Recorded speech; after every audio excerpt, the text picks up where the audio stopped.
東張西望，逐據上周收視榜首。無線公佈上周10日、16日收視，根據 CSM 媒介研究及 Uborg 收視資料數據顯示，節目東張西望跨平台直播收視最高22.4點，145萬觀眾。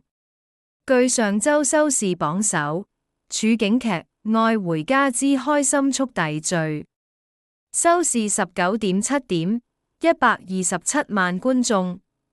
位列次席，周家樂、陳瑩、朱敏瀚及 JW 浩兒主演劇集，馬伯良安宮牛黃丸呈獻痞子模。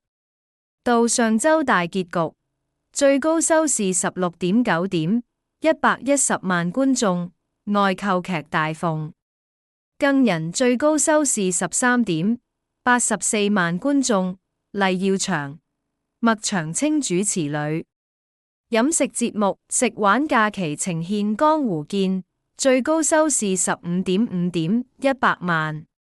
周六晚中國建設銀行亞洲呈獻聲生不息大，區季最高收視17.3點，112萬觀眾。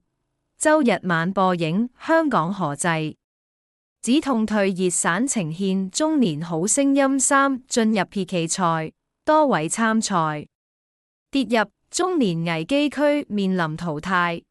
最高收視19.5點，126萬觀眾。李家鼎、黃亞寶、林正峰、倪樂琳主持美食節目站。海外聯誼會特約，鮮美湛江美景遊最高收視14.8點，96觀眾。此外，昨晚 TVB Plus 現場轉播之第18屆亞洲電影大獎獎禮，取得跨平台直播收視最高5.9點，38萬觀眾，乃 TVB Plus 2025年電影外最高收視節目。